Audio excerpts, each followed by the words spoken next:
Guardamos lo mejor para el final, ¿eh? Venga. Ya saben quién va a dar la conferencia del día de hoy. ¿Sí? Bueno, les voy a presentar a Ricardo Salinas Pliego.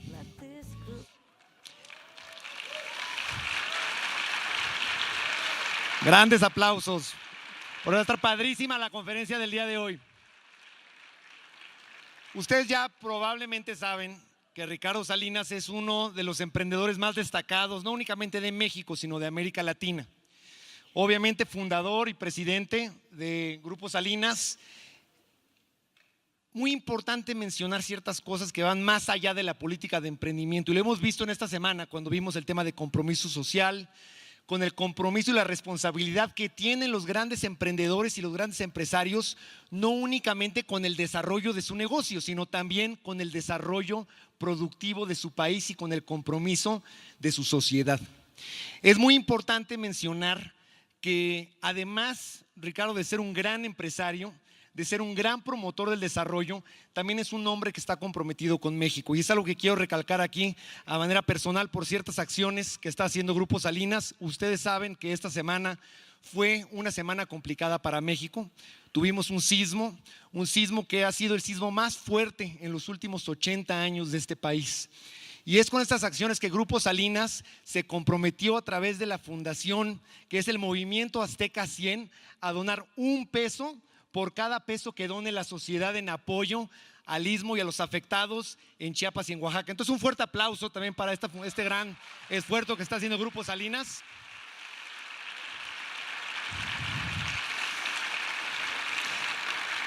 Y además de eso también, todo el dinero que se recaude en un concierto que ofrecerá la orquesta Esperanza Azteca con el maestro Armando Manzanero el próximo 12 de octubre a las 7 de la noche en la sala Roberto Cantoral, será destinado también para el mismo fin. Entonces, muchas gracias. Yo creo que esta va a ser una conferencia muy padre. El mismo título de la conferencia nos dice mucho de cuál va a ser la temática. Entonces, por favor, sin más choro, por favor, demos la bienvenida a Ricardo. Ricardo Salinas, por favor, adelante.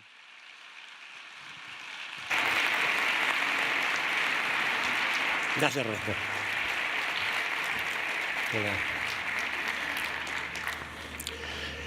Muy buenas tardes a todos. Muchas gracias por venir. Espero que no se aburran demasiado. Gracias al doctor Rolando Subirán por su invitación a esta magnífica Semana Nacional del Emprendedor.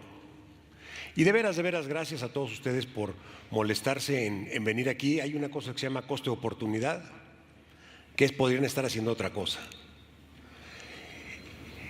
Y me da mucho gusto ver que se hagan eventos como este, como la Semana del Emprendedor, porque realmente veo que hay una gran hambre de jóvenes, chicos, chicas, empresarios, pues por aprender y por prepararse para enfrentar los grandes retos que tiene nuestro país. Y de eso les quiero hablar el día de hoy. Se llama Compromiso por México. Pero, claro, antes de empezar quiero hacer una breve reflexión oportuna, porque como decía Rolando, acabamos de pasar una situación muy desafortunada, que es el terremoto donde se afectaron miles y miles de personas que de por sí tenían poco y luego lo fueron a perder. La verdad es que aquí en la Ciudad de México nos fue muy bien, pero allá en Oaxaca y en Chiapas no estuvo nada bien la cosa y necesitamos hacer causa común y pasar del compromiso a la acción, porque no, yo estoy muy comprometido y creo en mi país. No. Una cosa es ir a ver el desfile y sacar la bandera y otra cosa es hacer cosas cuando se nos pide, cuando nos toca, ¿no? Así que más que hablar de un compromiso, es momento de actuar y de ayudar. Y por eso yo los quiero convocar a todos ustedes, a todos. Vamos a hacer el Movimiento Azteca número 100 el próximo 21 de septiembre. Y el Grupo Salinas va a poner $1 por cada peso que se recaude, así que va a tener mucho punch si ustedes participan. Y creo que así es como deben ser las cosas. Cada quien en la medida de su capacidad poner. Porque no vale cuando te dicen, no, pues que ponga otro, ¿no? Si me duele mucho, pero que ponga otro, pues no, como que no. Todos con su granito de arena. Y la otra también va a estar muy padre ir al concierto de Esperanza Azteca con el maestro Armando Manzanero el próximo 12 de octubre, y ahí la taquilla completa pues va a ser para los damnificados de Chiapas y Oaxaca. Así que por favor participen. ¿Cuento con ello? Más o menos. No. Sí o sí. Sí o sí. Bueno, pasemos al tema del compromiso. Creo que vale la pena hacer una reflexión sobre dónde estamos parados. Porque si ustedes ven las malas noticias que nos llueven de las redes sociales y nuestros propios noticieros y los periódicos, pues parecería que este país está a punto de desarmarse. Pero no creo que sea justo eso. Realmente, a pesar de las graves problemas que tenemos, que los políticos no aceptan sus responsabilidades y que el copetón de la Casa Blanca nos quiere mandar a un jardín separado y esto de estar siguiendo esta guerra contra las drogas que no lleva a nada y que es una estrategia fallida, a pesar de todos esos problemas, a pesar de toda la violencia que ha promovido la guerra contra las drogas, a pesar de eso, México va muy bien. Se van a sorprender que se los diga, pero realmente hay que ser objetivos y les voy a decir por qué pienso yo eso. ¿Sí? Aquí ustedes son muy jóvenes. Pues el año que entra vamos a cumplir 25 años de que compramos la televisión azteca. Pero yo empecé a trabajar más o menos en el negocio, pues hace ya más como 35 años. Y me ha tocado vivir cosas que ustedes ya ni se acuerdan. Pero si me permiten compartir algunas cosas con ustedes, ¿por qué digo que hay grandes avances? Mira, México es un país de grandes libertades. Es más, hasta se nos pasa la mano, porque todo el mundo hace lo que se le da la gana. Y con gran irresponsabilidad a veces. Pero es un país de grandes libertades. Y se ha vuelto mucho más libre en los últimos 25 años. En lo político, en lo económico y en la comunicación. Si se acuerdan, hace 25 años había un noticiero en la noche que era el del señor Jacobo Saludowski, había un canal que era monopólico y ahí todo el mundo se enteraba de las noticias, nada más las que el gobierno quería que salieran. Pues hoy no, hoy hay una gran libertad en todos los medios electrónicos y ni qué decir de las redes sociales, donde no nomás es libre, sino que se raya en lo irresponsable, ¿no? Pero ¿qué hay de las libertades económicas? Hace 25 años, 30 años, todo pertenecía al gobierno, todo. La telefónica, las líneas aéreas, los bancos, la energía sigue siendo. Pero todo era del gobierno. Entonces me da mucha ternurita cuando me dicen, es que nunca ha habido más corrupción en México. No, lo que pasa es que no vivieron en esa época. Entre más grande es el Estado y más oportunidad hay de robar, pues más corrupción hay. Imagínense todas esas empresas del sector público, hoteles, fábricas, acereras, todo era un hueso para algún amigo, compadre, hermano. Y de todos lados se robaban el dinero. Y toda la gente que trabajaba ahí, trabajaba con la actitud de los burócratas, que realmente no les importa servir al cliente, porque la gran mayoría de los burócratas están a sueldo y no importa lo que hagan, si hacen bien o hacen mal, nadie los va a quitar de ahí. Entonces, lo que ha cambiado el país en términos de libertad económica es tremendo. Y no nada más es que qué bueno que somos libres, sino lo que significa para todos nosotros. Todos nosotros tenemos muchas más opciones de todo, de entretenimiento, de compra, de viaje. ¿Por qué? Porque hay una libertad de mercado, inclusive la apertura de las fronteras. No sé si se acuerden, pero por allá en los 80s, pues a lo que aspiraban todos era ir a Tepito a comprarse una televisión Sony de contrabando. Ahora ya la puedes comprar en Electra y al mismo precio, más barato. Claro.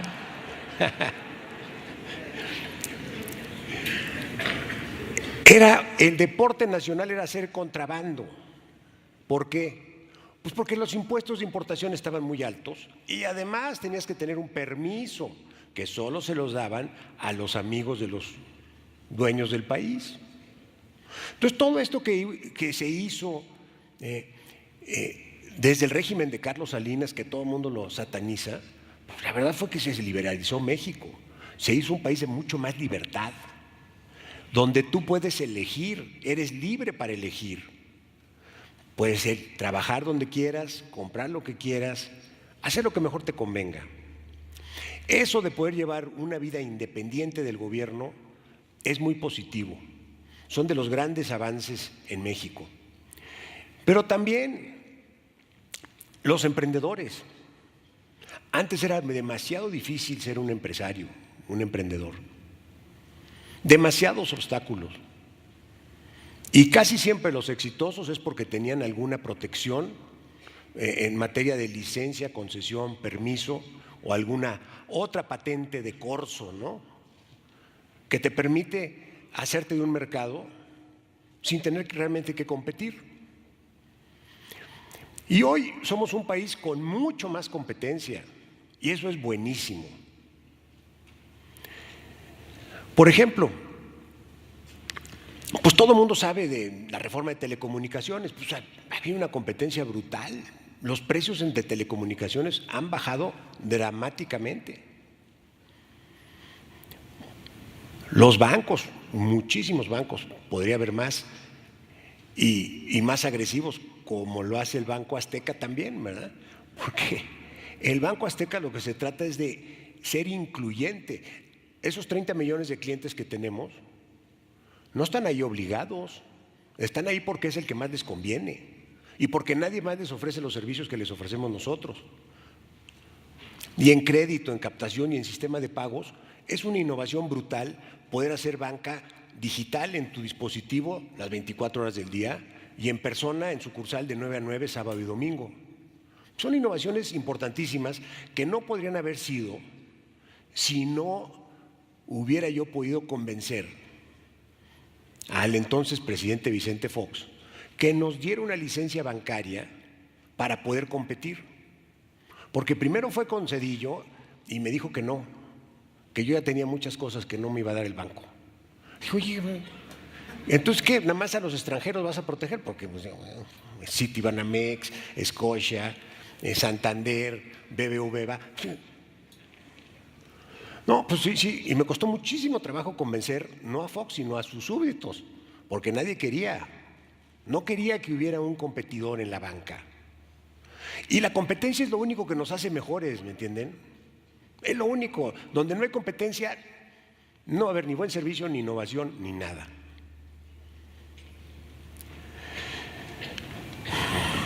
Así que estas libertades también nos han dejado otra cosa, una gran cultura emprendedora. Y el mexicano es muy emprendedor, muy marchante, y necesitamos más de eso. Por eso me da muchísimo gusto ver tantas personas el día de hoy que están de alguna manera conectadas con el tema del emprendimiento. Porque yo lo que veo es aquí muchos jóvenes que se quieren hacer un futuro, ¿no? O no quieren que se lo regalen, lo quieren hacer, o no quieren estar dependiendo de un funcionario para que les dé ahí un itacate o algo, ¿no? De eso se trata, de salir adelante. Más libertad, más competitividad, mucho más opciones para que las personas puedan alcanzar una vida plena. Entonces el mercado libre es lo que hace, es que genera un mayor nivel de vida. Y en estos últimos 25 años, a pesar de lo que me digan, México ha progresado dramáticamente. Y ahí están los mismos de siempre diciendo, es que la pobreza está a niveles insospechados. Mentira. Mentira. Se ha abatido tremendamente la pobreza. Falta. Sí, falta. Pero no me pueden decir que estamos igual que hace 25 o 30 años. No, se ve. Pero no importa lo que hemos avanzado, no tenemos que conformarnos, ¿verdad? Tenemos que salir adelante. Y de eso quiero platicarles un poco, de los retos que veo hacia adelante. Retos. ¿Quién me dice cuál es el reto más importante que tenemos como país? Seguridad, claro. Seguridad, la corrupción. Por supuesto, miren, cualquier encuesta sale la misma cosa. Pero nomás les voy a compartir cómo veo yo el círculo vicioso en que estamos. Por un lado, hay violencia. La violencia me genera miedo. Luego, hay impunidad, porque no pasa nada. Y eso me genera coraje. Y entonces, estoy seguro que todos son corruptos. Es muy sencillo. Violencia, impunidad, corrupción. Y sí es cierto, es lo peor del caso. Y ese es el problema número uno. Yo tengo muchos amigos en el gobierno y en otros gobiernos que han pasado antes. Pues me ha tocado convivir con mucha gente importante que le ha tocado hacer el desarrollo de la política pública en nuestro país. Y cuando llegan todos están de acuerdo con esto, pero en cuanto se sientan en la silla y ven el tamaño del problema, empiezan a hablar que es mejor tener educación y salud y emprendimiento y olvídense de la violencia, ¿no? Pretendamos que no existe. Y es muy perverso porque efectivamente como mexicanos, mientras no tengamos algo que ver con el sistema de justicia, estamos a todo dar. Pero al momento que nos toca, hay una desgracia, que nos roban un coche, Dios no quiera que nos matan un hijo.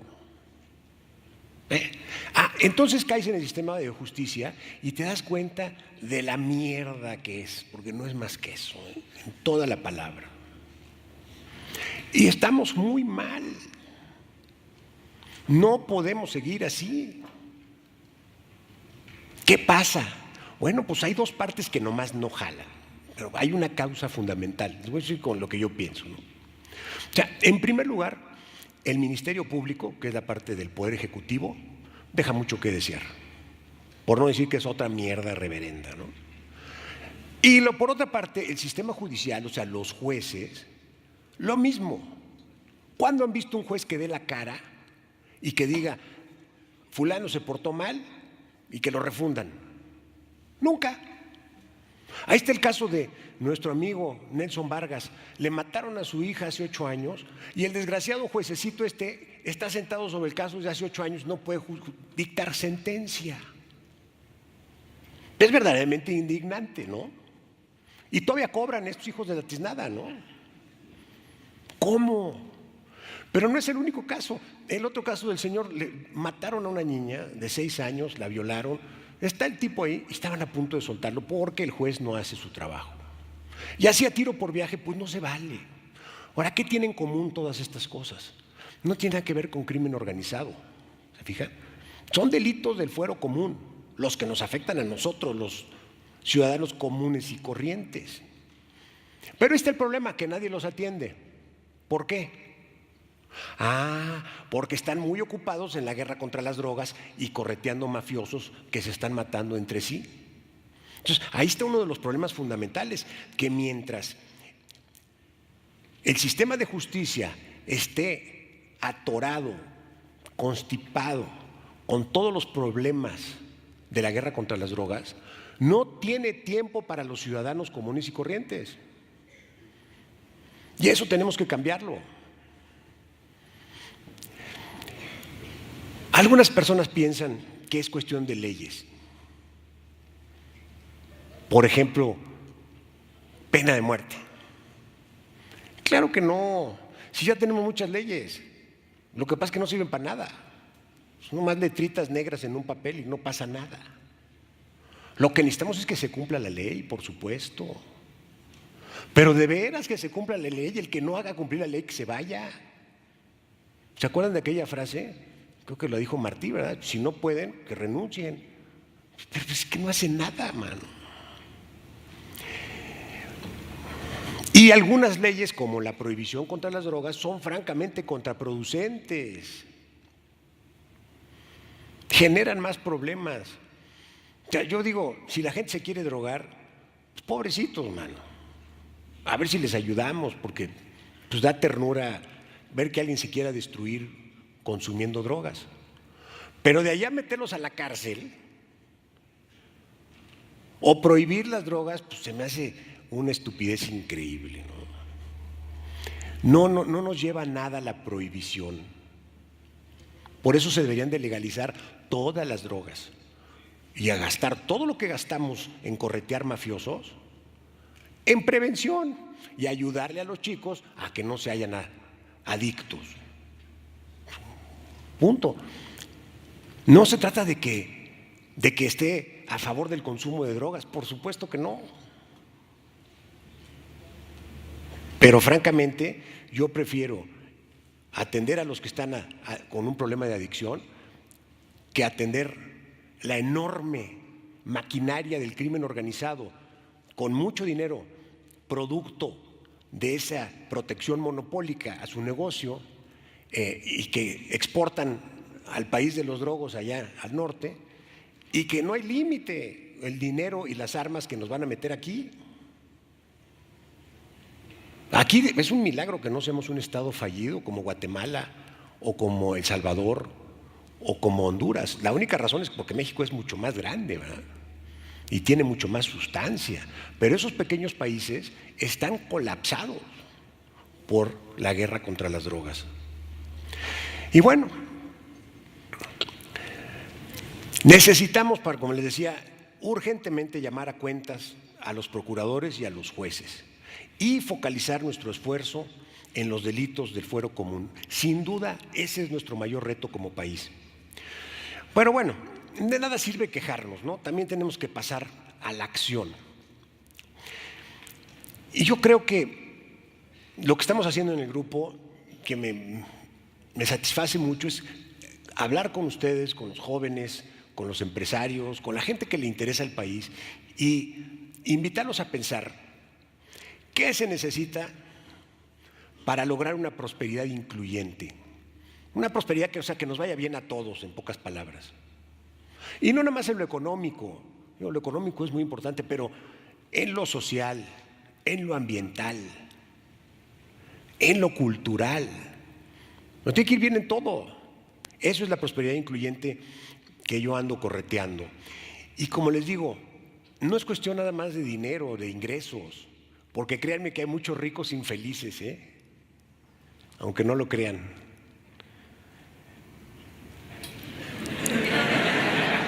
Más o menos, créanme. La canción esa de los Beatles que Can't Buy Me Love, es muy cierto. Claro, cuando tienes grandes carencias, es difícil hablar objetivamente, ¿no? Pero recién vi un estudio muy interesante sobre un par de comunidades donde las personas de ahí eran viejitos de muchos, más de 100 años. Y muchos dentro de esa comunidad eran viejitos centenarios. Y se dieron los científicos la tarea de investigar qué era, si era el clima, si comían bien, si tenían trabajo o qué. No, fíjense lo que encontraron, que eran parte de una comunidad con una gran cohesión social, donde los viejitos hablaban entre sí y los mayores y los menores hablaban con ellos. O sea, era la vida social que llevaban lo que los hacía tan longevos. Y luego esto se nos olvida, ¿no? Pensamos que todo es dinero, y el éxito acá y el éxito allá. Pues, la verdad es que no nos vamos a llevar nada, El día que te toca el campanazo de pasa, güey, nada. Nada es nada, ni el traje, ¿me entiendes? Entonces, hay que pensar muy bien cuáles son nuestras metas. Por eso yo sí pienso que tiene que haber un gran balance entre económico, social y acción social, ¿verdad? Y lo ambiental. Ahora, claro, a los empresarios pequeños que están iniciando, dicen, pues yo cómo voy a hacer acción social, si yo lo que necesito hacer es sobrevivir, no tener dinero para pagar la nómina mañana. Cierto. Y por eso primero es lo primero. Pero inevitablemente llega un punto donde si te va bien, te empiezas a preocupar por otras cosas. Y ahí es donde entra la vocación de acción social y de cuidar el medio ambiente. Porque ese es otro tema, ¿no? El medio ambiente lo tomamos ahí como que pues, está dado y que pues, así es y ya. No, nosotros tenemos grandes efectos sobre el medio ambiente. Y toda actividad humana, genera transformaciones y las transformaciones impactan en el medio ambiente. Y no se trata de parar la transformación, porque eso es imposible y tonto, sino de hacer las transformaciones minimizando el impacto sobre el medio ambiente. Por ejemplo, ahora está de moda atacar a las minas, ¿no?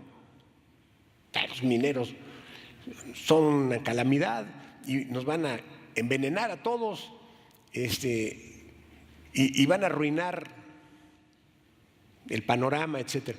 Bueno, señores, la minería es una industria fundamental, no nada más en México, en todo el mundo. En México tiene una historia larga.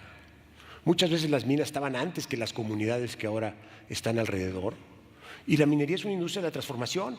Y por supuesto que tiene un impacto económico. Normalmente se hacen unos pozos ahí muy grandes de piedra y después hay que taparlos o remediarlos, ¿verdad? Y por supuesto, como toda actividad, a veces hay riesgos y hay derrames y hay problemas. Pues es como cualquier otra cosa. Es como no vamos a volar aviones porque se pueden caer. Pues sí, si se caen, ¿no? Pues sí, si hay accidentes. Eso no es un argumento para no hacer minería. Pero lo que sí es que la gente que hace minería y que lo hace responsablemente es verdaderamente muy interesante. Yo acabo de ir a ver una operación minera en Guerrero. Y ustedes saben cómo está el estado de Guerrero. De fregado para allá, ¿no? Hasta que por fin unos canadienses se les ocurrió ir a hacer una mina ahí. Y bueno, es admirable lo que hicieron, porque un camino que costó $18 millones, 2 pueblos, porque aparte se peleaban los de un pueblo con el otro, entonces un pueblo acá y otro pueblo acá. Tienen todo el estado para pelearse, pero ahí se tienen que pelear estos dos, ¿no? Total que gastaron como $100 millones de los 800 que invirtieron en acción social. ¿Y cómo creen que les va? Muy bien. Y la gente está muy contenta. Y a pesar de eso, hay unos revoltosos que quieren cerrar la mina. Pues, ¿cómo les...? Entonces tienes que tener ese balance, ¿no? Entre mitigar los efectos nocivos de la transformación y no hacer nada. Porque no hacer nada tampoco es ninguna opción.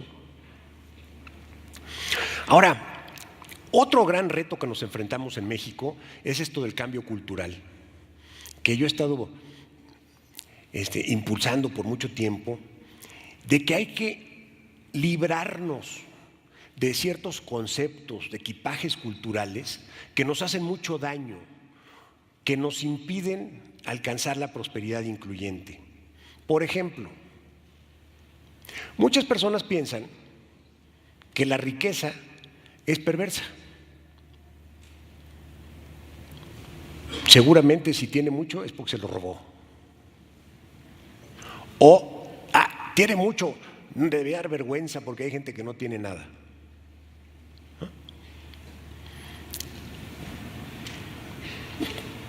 Esos conceptos no ayudan en nada.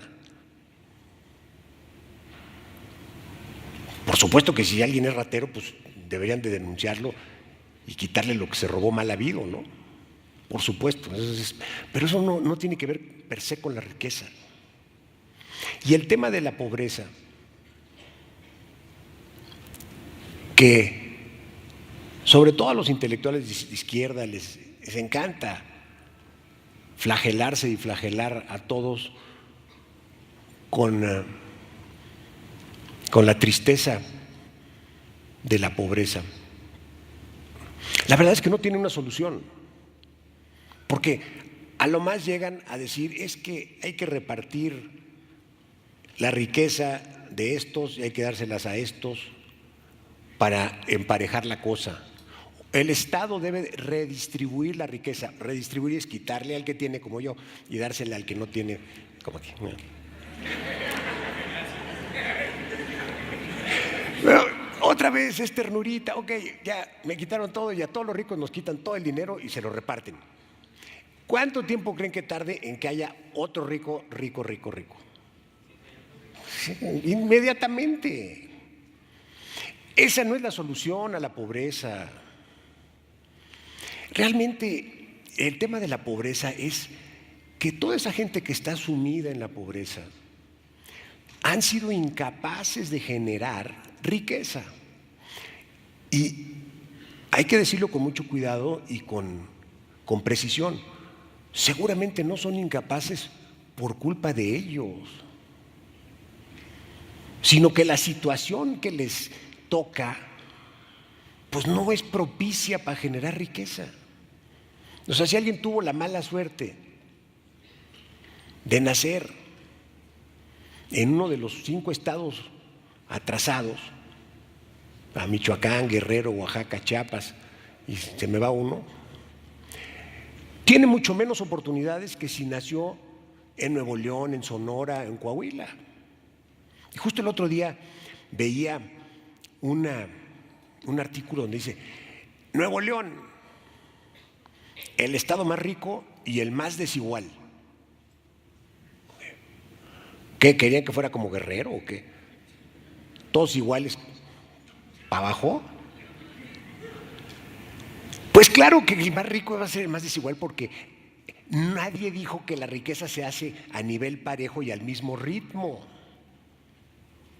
El problema de la pobreza es que el piso está muy abajo. El piso está muy abajo. No es el problema del techo. Y el problema de la pobreza es que hacemos siempre lo mismo y qué raro tenemos los mismos resultados, Nada más que nos quieren vender los políticos y sobre todo los populistas que esta vez sí va a ser diferente.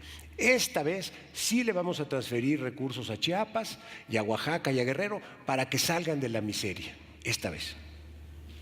Por supuesto que así no es la cosa, la riqueza se tiene que generar. Y les digo algo, si el gobierno realmente quiere ayudar a generar riqueza, mucho ayuda el que no estorba, nada más que no estorbe. Ese es tema de toda una conferencia, cómo estorba el gobierno, pero yo creo que ustedes lo saben, ¿no?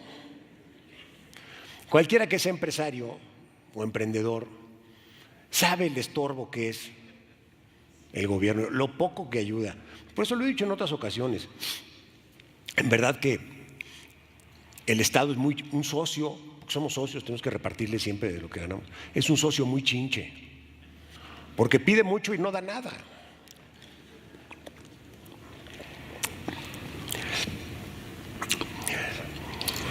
Otro tema, se habla mucho hoy de los derechos.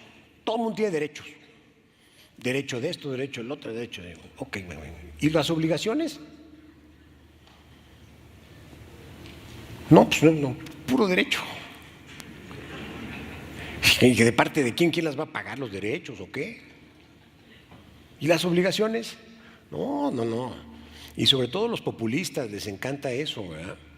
Por eso debemos de fomentar y todos debemos de participar mucho más en la cosa pública.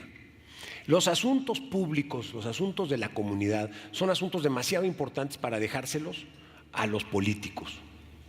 Y tenemos también que exigir la transparencia y la rendición de cuentas. No hablemos de gobernantes, hablemos de servidores públicos, que es lo que son, porque nosotros les pagamos su lana, ¿no? De los impuestos de todos pagamos los sueldos, son empleados de nosotros. Entonces, no, gobernantes no, servidores públicos y tienen que rendir cuentas. Somos muy malos para exigir cuentas. Y el tercer punto, pues, es la educación, ¿verdad? Seguimos con un rezago educativo tremendo. Ahora con esta reforma educativa, pues ha habido algunos progresos, pero bueno, falta muchísimo, muchísimo. ¿Y qué pasa? Pues lo normal. Pues es una empresa paraestatal la educación. Es una empresa del Estado la educación. No nada más los maestros, sino todos los funcionarios de la Secretaría de Educación Pública, que son quienes mandan, todos son empleados públicos. Son burócratas. ¿Usted cree que les preocupa mucho la calidad, la productividad, la innovación? No creo. Lo que se necesita es descentralizar la educación. Se necesita privatizar la educación con el bono educativo. Privatizar no significa que sea con costo a los ciudadanos, a los estudiantes. Significa que quienes hacen la labor educativa son personas privadas y que tienen que competir en un mercado por las colegiaturas, y las colegiaturas las reciben en forma de un bono que da el gobierno a todas las familias para que eduque a su familia. Entonces, el gobierno le da un bono a tu familia y tú vas y escoges la escuela que tú quieres y con dinero en la mano exiges desempeño, innovación y calidad a las escuelas. Y claro, inmediatamente salen todas las objeciones, por lo cual no se puede hacer. Es tema de otra conferencia, luego se las hago también. Pero sí se puede y sí se ha hecho y es lo único que nos va a salvar. Mientras sigamos haciendo lo mismo y esperemos resultados diferentes, pues vivimos en la luna, ¿verdad?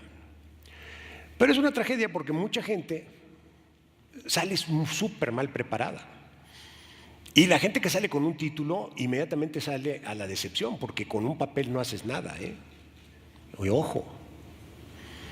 Hoy en día se exige mucho más que un título, de veras tienes que saber de lo que hablas. Entonces, ¿qué hacer ante estos retos, no? El de la educación, el de la falta de rendición de cuentas, el de la falta de participación en la cosa pública, en el cambio cultural. Caray, pues complicado, pero nosotros vamos a hacer un compromiso con nuestro país, compromiso con México. Yo me comprometo a 3 cosas. 1, seguir luchando por la libertad en donde sea, porque no nos olvidemos que la ausencia de libertad es simplemente la esclavitud, es la bota en el pescuezo. Libertad en su sentido más amplio, libertad de acción, libertad de comercio, libertad de decir, libertad de andar, libertad de actuar como nos dé la gana. Simplemente respetando los derechos de terceros. Ahí sí. No me comprometo a eso. Yo me comprometo a seguir luchando y actuando para lograr un cambio cultural. Para que la gente piense diferente, para que la gente sepa que sí hay una forma distinta de enfrentar las cosas. Y sobre todo, ¿saben qué? A ustedes que son jóvenes, que se den cuenta ustedes los jóvenes, que su vida es responsabilidad de ustedes y no de un funcionario. Y que no se queden pasmados esperando que alguien les resuelva su vida, sino que agarren su vida y se lancen a hacer cosas en grande. Yo creo que la gente a veces necesita un empujoncito para eso. Pero créanme que es muy satisfactorio poder decir, yo tengo el control de mi vida en mis manos, yo tengo las riendas, voy para adelante y voy a hacer mi camino. Es muy satisfactorio. Aunque a veces los resultados no sean los que planeamos. Y finalmente, yo sí me comprometo a seguir luchando por una prosperidad incluyente, una prosperidad para todos, que nos vaya bien a todos.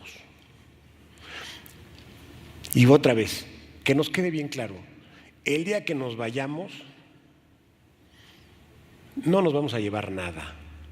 Lo único que queda pues, es un legado de prosperidad para nuestros hijos, para nuestros empleados, para nuestros proveedores, accionistas, para nuestra sociedad.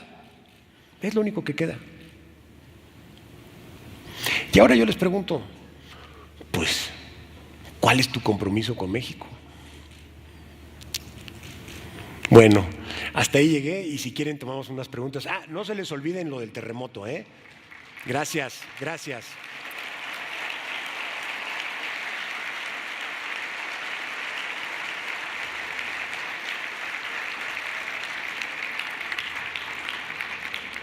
Para los que quieran participar con preguntas, con mucho gusto les contestaré. Hay dos señoritas aquí en este pasillo, acá y acá en otro, y tienen un micrófono. Se van a tener que parar y si se forman de allá para acá, pues entonces vamos tomando las preguntas, ¿no? De un lado y del otro lado. Acá hay otra señorita con un micrófono, mira. Adelante por allá. Hola, mucho gusto. Si me dices cómo te llamas y qué haces. Claro, soy Kitsia Nayeli Ramírez Nogués. Pues yo me llamo emprendedora estudiante. Qué bien. Mucho gusto. Gracias. Bueno, pues creo que estamos de acuerdo en muchísimas cosas. Me pareció muy interesante el ciclo violencia, impunidad, corrupción. Creo que estamos de acuerdo en muchísimas cosas. Aprovecho esta oportunidad para pedirle su ayuda, porque pues yo como emprendedora estudiante pues dependo del internet. ¿Y qué cree? Tengo Total Play y es buenísimo, de gracias. verdad. ¿Nomás de repente falla o qué? Sí. Ahorita tenemos una intermitencia desde hace como 2 días y me dice su sistema @ayuda Total Play, una cosa No, así. gracias por preferir Total Play. La verdad es que sí es un sistema increíble. Es la única compañía que tiene fibra óptica de punta a punta y te da unas velocidades impresionantes. Exacto. Pero ¿qué crees? Hemos tenido un crecimiento de más del 100% en un año y nos ha saturado la capacidad de respuesta. Con mucho gusto te atendemos. Mira, aquí está Héctor y con mucho gusto, si le das tus datos, te hacemos un servicio VIP Express como a todos los demás. Perfecto. Muchas gracias. Felicidades. Gracias. Hola. Dime. Buenas tardes. Soy Antonio de Jesús Mota Montiel. Vengo del estado de Hidalgo. Tengo una cuestión sobre cuál es su perspectiva. Nosotros como emprendedores o como empresarios o alguien que quiere incursionar en esta rubro. Por ejemplo, usted el año pasado habló sobre que teníamos que crear industrias.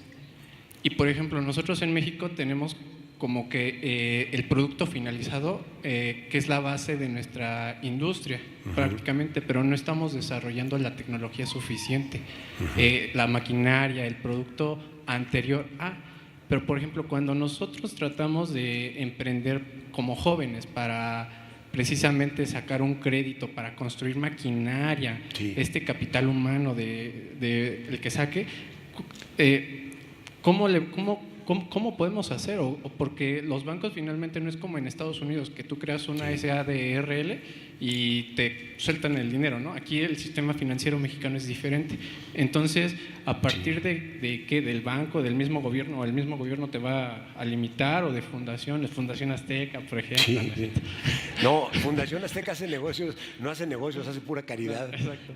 Pero, o sea, finalmente, ¿cómo le podemos hacer para poder producir esta máquina? Porque se necesita mucho capital. O sea, tu pregunta es, ¿cómo puedes acceder a capital? Pero de este ancho, porque finalmente la maquinaria para producir productos que finalmente vas a distribuir y se van a hacer en un producto final, o sea, ¿de dónde podemos acceder a ello? Mira, definitivamente es un problema muy serio, ¿no? Todos los que hemos emprendido negocios, todos, y yo me incluyo, nunca hemos tenido suficiente capital. Esa es la realidad.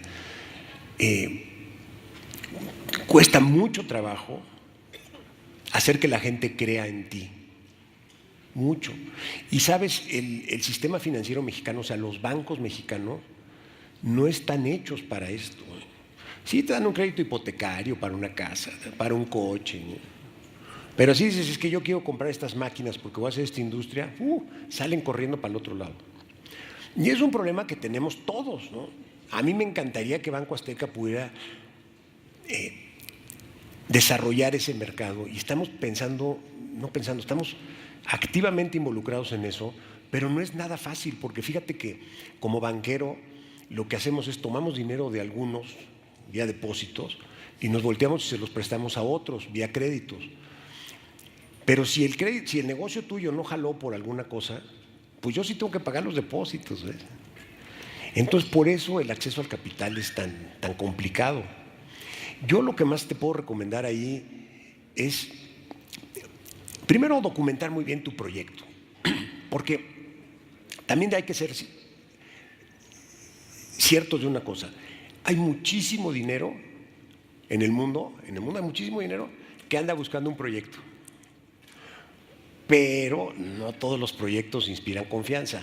Entonces, si tú haces una muy buena presentación que inspire confianza y te presentas con un equipo de gestión que inspire confianza, ya vas al 70% de conseguir tu capital. Y ahorita hay muchas empresas de capital de riesgo, incubadoras, que andan buscando activamente proyectos.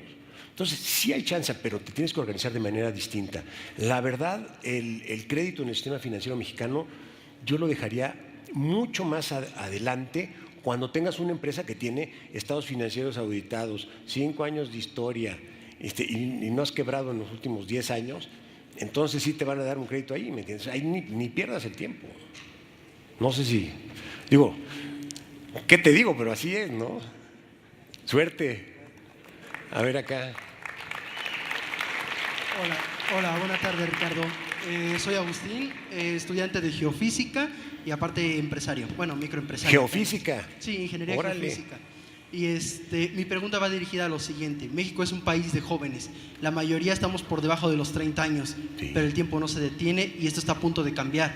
Y encima de esto, empresarios jalan para un lado, políticos para otro, estudiantes para otro. Tú como líder, ¿qué percepción tienes, o más bien qué consejo darías para que podamos todos jalar hacia el mismo lado y que el tiempo no se nos vaya? Porque en cuestión de años vamos a ser un país de viejitos y ya, se pasó esta oportunidad que era única en México. Como ¿Qué no líder, se van a reproducir ustedes o qué? Yo ya cumplí, tengo 6, man. sí, pero hay muchos jóvenes, o yo he tratado con mucho joven que ya no piensa. Hay una sobrepoblación mundial y muchos ya piensan en pararlo. Entonces, como líder, ¿qué cambiarías a fin de que todos vayamos hacia un lado, considerando que el tiempo que nos queda en México es cortísimo? Yo creo que lo más importante es la participación de todos ustedes. O sea, porque mucha gente critica y se queja, pero luego no hace nada. Por ejemplo, nosotros tenemos una organización de jóvenes que se llama Quibernos.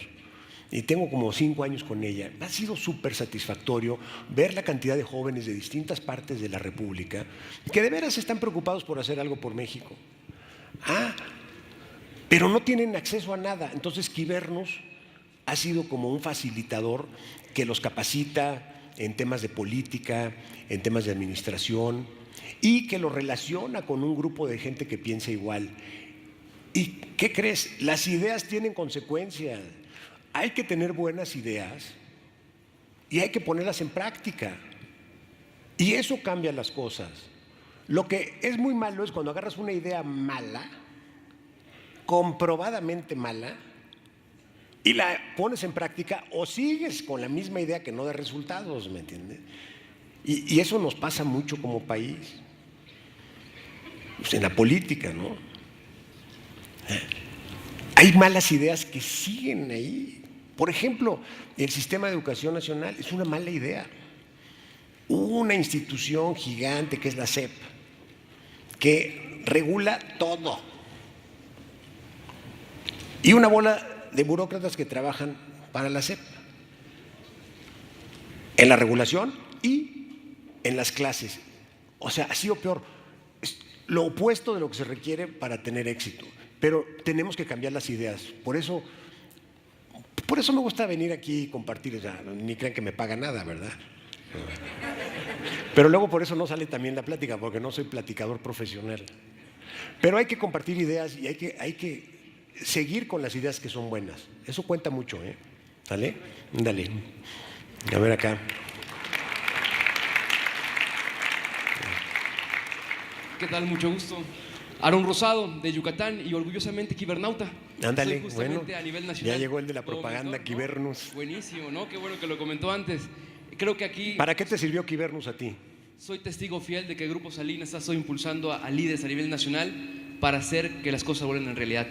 Muchos teníamos ganas de hacer que nada se quedara, llamémosle, en el tintero, simplemente como una idea. ¿Cuánto tiempo llevas en Kibernus? Y llevo 3 años, Bien. justamente. ¿De Y dónde soy un eres? gran orgullo. Yucatán. De Yucatán, ¿ves? O sea, hay chance para todos, ¿no? Pero búscase, métense a la página kibernus.com y org, ¿verdad? Kibernus.com. Dime. No, y la pregunta justamente es que siempre es un gran gusto conocer la visión que usted tiene Gracias. de México, y en particular, conociendo esta visión, si puede recomendarle a todos los emprendedores que estamos hoy aquí presentes, cuáles deberían de ser esos sectores a los cuales se le deben de apostar más a desarrollar empresas, y cuáles deben ser esos sectores donde no solo se genere dinero, sino también impacto social. Ándale, muy bien. ¿Cuáles son los sectores donde se puede aportar más y crear valor, no nada más económico, sino social? Bueno, pues mira, son varios, pero yo te diría, lo que estamos haciendo en fibra óptica, en telecomunicaciones, es súper importante, porque en el mundo de hoy la conectividad es todo. Y todos sabemos lo que es tener un móvil. Yo creo que aquí no hay nadie que no traiga un móvil conectado. Por supuesto es mucho más que un teléfono, es una computadora súper poderosa, conectada a tiempo real, con todas las demás computadoras poderosas del mundo. Es una cosa increíble. Pero eso es la movilidad. Hay otra parte que es la conectividad fija, y que es lo que hacemos nosotros en Total Play con la fibra óptica. Yo creo que el reto de poner fibra óptica en todo México, en todos los rincones, está bien difícil y bien complicado. Entonces eso nos va a llevar muchísimo esfuerzo, y es donde le estamos metiendo muy duro nosotros como grupo. Pero no nada más eso, porque también te digo, en el sector financiero, lograr la inclusión, o sea, que la gente pueda contar con los servicios financieros básicos, que son poder abrir una cuenta para guardar dinero, fácil, rápido y sin problemas. Check. Puede acceder a un crédito, aunque sea pequeño, fácil, rápido, check. Y tener un sistema de pagos que te pueda llevar tu dinero de aquí para allá. Eso es lo que hace un banco. Y lo que hemos hecho, y todavía nos falta mucho, es conectar millones y millones de personas al sistema financiero, con muchos retos y problemas y todo, pero eso es muy importante, porque quien no tiene acceso a esto vive en tercera clase, ¿no? Eso aparte de la conectividad, ¿no? Porque hoy en día la conectividad es lo número uno, y lo dos es la inclusión en el financiero. Entonces, yo creo que por ahí va la cosa. Entonces esos sectores, me parece, específicamente el fintech, ¿no? Todas estas financieras que tienen que ver con las nuevas tecnologías y todo lo que es conectividad, me parecen muy, muy prometedores. Adelante. ¿Qué tal? Buenas tardes. Mi nombre es David Cuevas. Pues yo prácticamente soy un desarrollador de nuevos negocios. Muy bien. Yo trabajé 19 años para Televisa, era mensajero, y desde mi punto y desde mi fórmula salí adelante. Ahora le puedo decir que he dado de alta 10 empresas en Grupo Salinas, que todos los días les doy precio, crédito y sobre todo calidad en el servicio. No me digas, qué Sí. bien, felicidades. ¿Eres proveedor del grupo? Sí, claro. Represento a 10 distintas marcas para todas las producciones que hacen durante todas las grabaciones que tienen de novelas. y todo lo que Qué tienen. bueno. Inclusive no ha habido año que no me hayan ofrecido trabajo en TV Azteca, pero no lo Bueno. he querido agarrar porque como Pero ya eso es muy represento interesante, otros- porque fíjate cómo se pueden tercerizar las cosas, ¿no? O sea, las empresas de hoy que se vuelven muy grandes son muy difíciles de manejar. Yo prefiero 1000 veces tener un equipo de contratistas altamente calificado y motivado que… Bueno, y ahora, pues sí, definitivamente crecí después de 20 años entré a los 14, ahora tengo 34, soy un desarrollador de nuevos negocios. Bien. Tengo otro negocio de fondeo de nóminas y aparte, pues prácticamente todos los días pues le damos servicio y calidad. Y quisiera platicarle de otra empresa que tengo, que es de tecnología, y creo que podemos ser proveedores de servicios de tecnología con ustedes sin ningún inconveniente. Con mucho gusto. Mira, ahí está otra vez el de las cestas. Claro que sí, qué amable. Ándale, y Gracias. felicidades, ¿no? Muchas empresas. ¿Cuántos empleados tienes? No, yo soy solo, apenas voy a fundar mi empresa, ¿Cómo? que se va a llamar Detailing Inc. Yo trabajo como persona física, como un desarrollador de nuevos negocios, y prácticamente ya estoy por abrir mi oficina que está frente a Televisa. Bueno, algún defecto tenías que tener, amigo.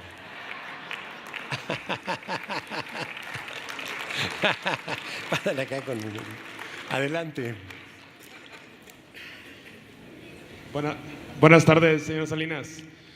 Yo estoy muy impresionado con toda su trayectoria de sus empresas. Gracias. Una de las cuestiones que yo he detectado dentro del ecosistema emprendedor es que los latinoamericanos y muchos los mexicanos tenemos un alto miedo al fracaso. Usted sabe que a la hora de tener un emprendimiento es muy difícil que a la primera funcione, a la segunda, y la sociedad se encarga, el gobierno se encarga de criticarnos y decir, ya no lo hagas otra vez, vete al sistema tradicional, trabaja, ¿estás seguro? Y así, muere, básicamente. Me gustaría, si me pudiera platicar un poco, ¿cuál ha sido su mayor fracaso? Deja agarrar agua porque va para largo eso. ¿Cuál ha sido su mayor fracaso? Porque es algo que leí en el libro de Crear o Morir de Andrés Oppenheimer, que la mayoría de los grandes empresarios dicen sus éxitos, pero también es muy interesante oír sus fracasos. Por supuesto. Entonces me gustaría que nos dijera qué Pero no aprendió. el mayor. Mira, te voy a dar una lista larga de fracasos. A ver si me acuerdo de todos. Porque, mira, ahí te va uno. Los coches chinos. Madre, se nos ocurre hacerlo en el 2008, justo en el 2007, y luego se viene la crisis mundial. Se devaluó el peso, se aprecia el yuan y todos los coches bajan de precio en todo el mundo. Y lo que para nosotros era un muy bonito negocio, vender un coche en 80,000 pesos con un margen de 30%, se vuelve vender los 80,000 pesos perdiendo 10%. Bolas. 100 millones de dólares a la basura. Otra. El pasto siempre está más verde en otro lado. Se nos ocurrió la mala idea de ir a abrir un negocio en Argentina y en Brasil. Por suerte, mis competidores me copiaron. Hemos perdido pues como 200 millones de dólares en eso. Pero yo ya los cerré y el otro todavía los tenía abiertos. Luego se nos ocurrió hacer un negocio de avioncitos de renta. Como 40 millones. Luego se me ocurrió comprar unas concesiones mineras en Baja California Norte, pero cuando estaban los precios en el 2011 por acá, y luego se bajaron como 60% los precios, y ahí se fueron como 50 millones de dólares. ¿Qué más? ¿Y qué aprendió de todos esos fracasos? ¿Qué es lo que le ha dejado? Bueno, mira, obviamente solamente quien no hace nada no comete errores. Quien no hace no comete ningún error. Si entre más haces, pues más errores vas a cometer, ¿no? Tampoco, con cierto límite, ¿no? Porque si no ya nadie te cree y claro, el tema ese es muy importante y muy interesante porque normalmente nos da mucho miedo, ¿no? Yo lo que he visto es que hay que lanzarse, pero hay que estar preparados. Mira, uno de los grandes aciertos para nosotros fue haber comprado la televisión Azteca allá hace 25 años. Y lo he contado esta anécdota varias veces, pero me costó mucho trabajo meternos a la licitación porque el gobierno estaba vendiendo y lo quería vender con sus cuates y yo no era cuate de nadie. Y entonces dijeron que solamente la gente con experiencia de industria, y yo no tenía experiencia. Entonces me tuve que meter con un grupo de amigos de radio y ahí íbamos, ¿no? Pero luego resultó que los amigos de radio no les pareció mi forma de pensar y me votaron, me divorciaron, ¿no? Y me quedé solo. ¿Y ahora qué hago, no? Y pues con una serie de problemas, todo junté con mis amigos Alberto y Moisés Saba, los invité, hicimos un grupo y nos presentamos a la licitación. Y entonces, pues, ¿cuánto ofreces por un negocio que no existe?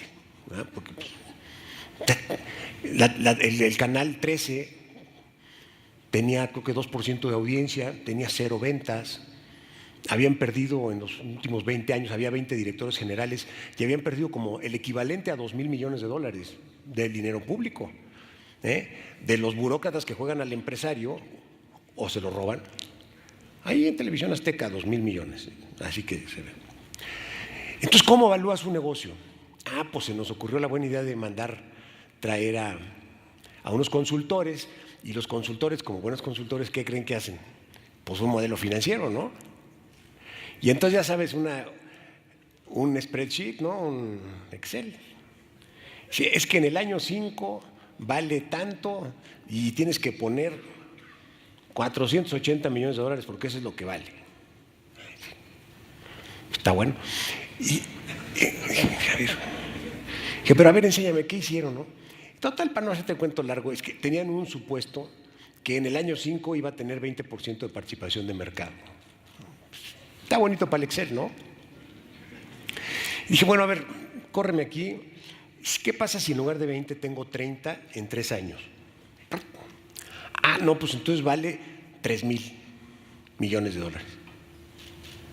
Mira, pues qué interesante. Este negocio vale entre 400 y 3,000. Porque ¿quién te va a decir si vas a tener 20% en 5 años o 30% en 3 años? Nadie, ¿verdad? Y ahí yo dije, bueno, pues si me late, esto es. También había visto que el Tigre Azcárraga era el más rico de México y pues no trabajaba mucho, que digamos, ¿no? Bueno, creo que viví una vida muy desahogada.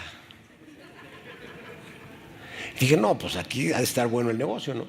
Pero, entonces venía el problema, pues ¿cuánto pongo? No, pues lo que tenga. Y lo que tenga, lo que más junté contra todos, fueron $650 millones. Y así fue como ganamos, porque los demás le hicieron caso al consultor y le pusieron 480, 490, 500 y 510. Creo que 530 fue el segundo lugar. No, 500 cerrados. Entonces nosotros pagamos 30% más y nos quedamos con la Televisión Azteca. Moraleja. Fue un riesgo muy grande, ¿sí? Porque además tuve que dejar embargado todo el patrimonio de mi papá y mi abuelo, todo lo que es Grupo Electra embargado, más las acciones de la Televisión Azteca. O sea, si perdíamos ahí, era, como dicen en el póker, all in y bye. Pero todo, perdíamos Azteca y perdíamos Grupo Electra. Entonces era un riesgo muy grande, sí, era un riesgo muy grande, pero ¿qué crees? Sí estaba preparado para ese reto. Porque también tomar riesgos a lo tonto, pues no. O sea, yo sí sabía que trabajando y echándole ganas iba a sacar la compañía adelante, porque era un negocio bueno. El otro que no trabajaba hacía un super negocio.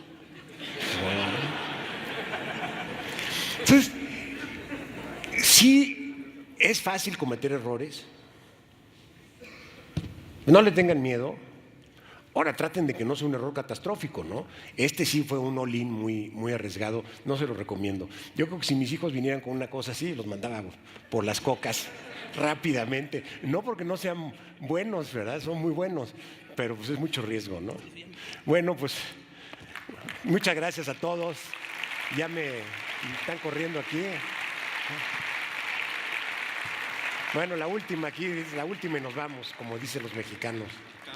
Cambiándole rápido y aterrizando el punto. Carlos Mejía, estudiante de Ciencias Políticas. Sí. Entrando en materia política, viene el 2018, el parteaguas de las políticas públicas. Venimos de un deterioro bastante grande, con políticas equívocas.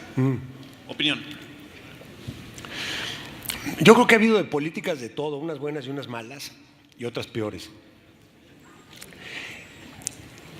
Estamos en un momento donde por naturaleza los políticos llegan y te prometen todo. Como siempre. Tú estás muy joven, ¿no? ¿Cuántos años tienes? 20. Bueno.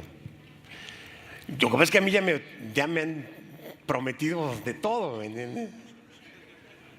Entonces no es tanto que te prometan, sino qué tan factible es que lo hagan, ¿no? Y pues sí es una disyuntiva muy, muy delicada.